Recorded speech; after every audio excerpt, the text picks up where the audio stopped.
మాంసం తినడంలో దోషము లేదు అని శాస్త్రాలు చెప్తున్నాయి. క్షత్రియుడు తినొచ్చు, క్షేత్రధర్మం అంటారు దాన్ని. రాముడు ఒకవేళ తిన్నా అది దోషం కాదు, పాయింట్ నెంబర్ 1. ఇంకోటి, మరి ఇప్పుడు ఉండేటువంటి జనాలు మరి తింటే దోషమా అంటే ఒకటే చెప్తాను, మీరు నాన్ వెజిటేరియనా వెజిటేరియనా అనే దానికంటే కూడా ఎవరు నాన్ వెజిటేరియన్స్గా పరిగణించాలి, నా దృష్టిలో ఎవరిని వెజిటేరియన్గా పరిగణించాలంటే, కేవలం మాంసం తిననంత మాత్రం వెజిటేరియన్ అవ్వడు. నువ్వు జనాల్ని పీకు తినకుండా ఉంటే ఆ వ్యక్తి నిజమైన వెజిటేరియన్. నిజంగా 100% ట్రూ.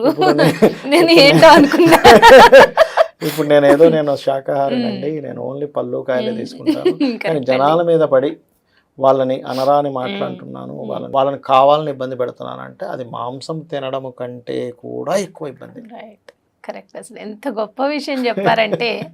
అయితే ఇక్కడ ఎప్పుడు కూడా మనం ఎంతసేపు రాముడి ప్రస్తావన దగ్గరికి వచ్చేసరికి మాంసం తిన్నాడా లేదా, వాలిని ఇది కాదు మనం సీతమ్మ వారినేమో వదిలేశాడు, ఇవే చూస్తారు, ఇట్లాంటివే చూస్తారు. కానీ యాక్చువల్గా అసలు శ్రీరామచంద్రమూర్తి అతని 12వ ఏట విశ్వామిత్రుడితో రామలక్ష్మణులు ఇద్దరు వెళ్ళి వాళ్ళ యొక్క గురువు గారిని ఎలా రక్షించారు,